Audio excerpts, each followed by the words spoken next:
Nako, lumilitaw ho pala na talagang parang sabi ho ay na-set up lang at planadong-planado ito hong mga kaso na ipinupukol kay BP Sara Duterte.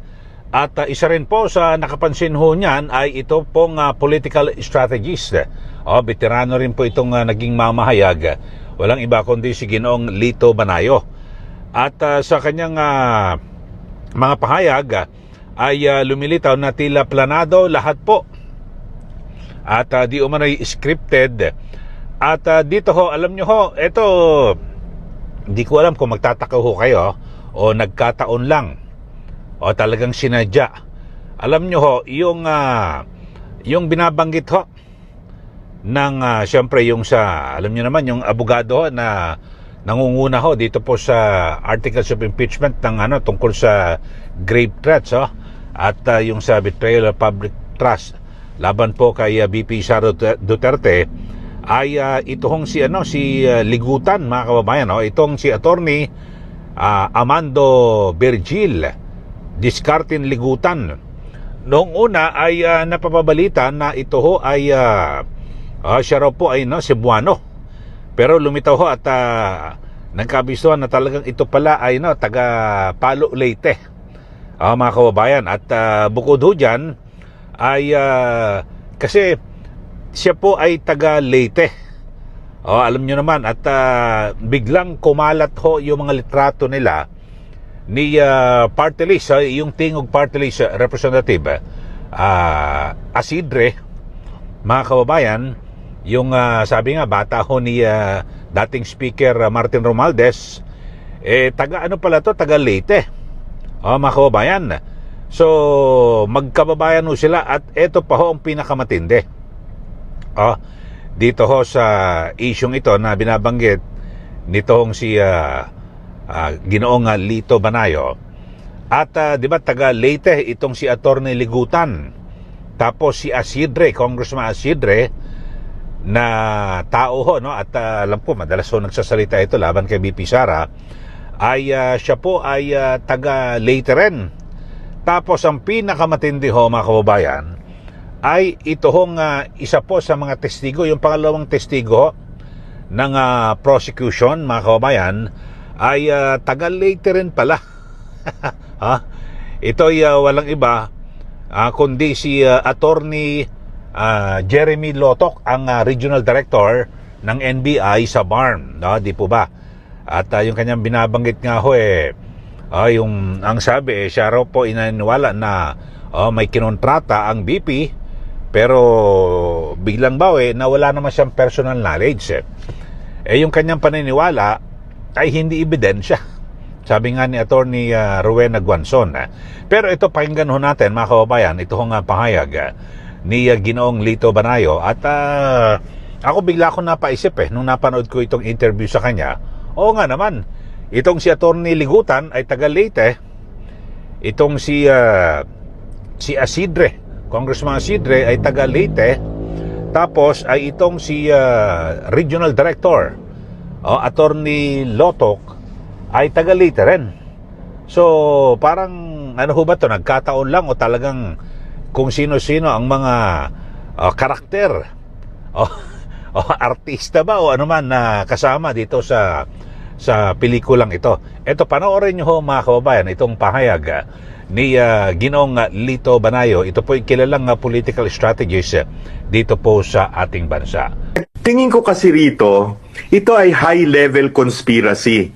Mula pa siguro noong 2023, ay pinlano na ng administrasyon na pinamumunuan ni Pangulong BBM kasama ang dating speaker ng House of Representatives na si Congressman Martin Romualdez. Kasi pag pinagtahi-tahi mo yung lahat ng kanilang ginawa, makikita mo na talagang sa pulmula ito ay pinlano. Whether sila ang nagplano o baka merong pang foreigner na sabi nga nung gagamitin ko na yung word na Rasputin kasi uso ngayon yung Romanov, di ba? Yes. Yung Romanov, ang utak ng Romanov, yung si Rasputin. So, hindi ko alam kung sino ang Rasputin sa palasyo na siyang nagdidirihin ang lahat ng ito. Kasi, Para bang pareho nung dalawang testigo na galing sa NBI, pinoint out na ninyo kanina yung pwede ba magkamali sa spelling? Pwede ba magkamali sa date, sa mga petsa? Pwede bang magkamali na yung Department of Education gagawin mo Department of Justice? Kung talagang inimbestigahan mo. Pwede bang hindi mo konsultahin ang PNP, ang National Security Council, ang ISAP ng AFP, kung totoo may banta sa buhay ng Pangulo ng Pilipinas? O talagang sa pulmula, meron ka ng gustong o desired conclusion at lalagyan mo na lamang ng laman yung conclusion na yon, no? Kaya pinagtahi-tahi mo yung mga nangyari, yung base dun sa video na kinuha nyo lamang sa sa secondary source, no? At hindi sa primary source. Parang pinagtahi-tahi nyo ngayon to para palabasin na grave threat at inciting to the sedition yung bugso ng damdamin ni Vice President Inday Sara dahil nakita niya yung sobrang pang-aapi sa kanyang mga tauhan. And if you notice nga, pati sa Quadcom, pati si Pangulong Duterte, di ba? Kung ano-anong mga ginawa nilang disrespect sa isang dating Pangulo ng Pilipinas, no? At naglabas sila ng kung sino-sinong testigo. Sa totoo lang, wala naman sinabing talagang makapagko-conclude ng mga kasalanan na kanilang ipinipinta dito sa mag-ama. All the way, talagang planadong-planado ito, no? Dahil takot na takot sila at siguro pati ibang bansa, takot na manumbalik ang isang Duterte sa Malacanang.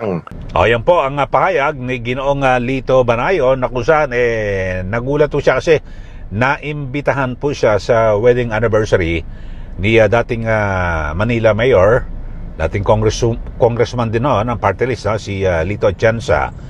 Nakatabi niya yung mga pare. O yun ho, nagkakwentuhan mga kabayan na yung pala taga Leyte pala itong si congressman, no? O si Attorney Ligutan. Tapos yung yung bata ni Martin Romualdez na si Tingog Party List Representative Jude Asidre, taga Leyte rin. Kaklase ho ito. Tapos yung testigo ho ng prosecution na si Attorney Lotok ay taga Leyte rin. So puro taga Leyte ho sila, mga waray-waray, mga kababayan. So ilan naman binabagito ni Ginoong Lito Banayo. Pero ang sabi niya ho, mga kababayan, ay talagang lumilitaw na tila na set up at planadong-planado ito hong ginawang talagang pagsusulong ng impeachment laban po kay BP Sara Duterte. At ang sabi ho ni Ginoong Banayo, kasi noong una pa ho talaga di ba, yung kaya lang naudlot lang ho yun noong isang taon dahil sa idineklara ng Korte Suprema na unconstitutional ito hong impeachment na inihain noon laban po kay BP Sara Duterte. Pero talagang ngayon ay yung nagiging perception po ng lahat, talagang gagawin po ang lahat po ng paraan para sabihin natin ma-impeach. O kung hindi man talaga tuloy ang ma-impeach, talagang mawasak po yung imahe ni BP Sara Duterte.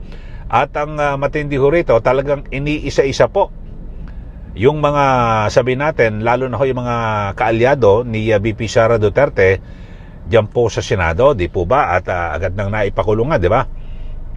Itong Senator Jigo Estrada, Senator Marcoleta.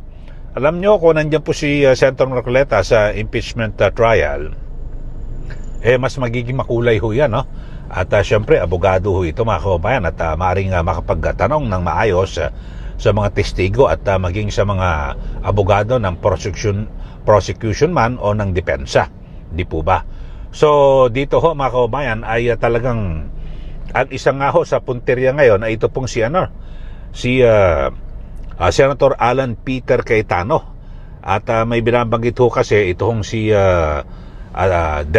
NBI Director Melvin Matibag na siya po ay mag-iimbestiga dito po sa mga di umano yung posibleng yung mga posibilidad na may anomalya raw dito po sa Philippine Southeast Asian Games Organizing Committee, na kung saan siyang chairman ay Speaker siya, Congressman itong si Alan Peter Cayetano.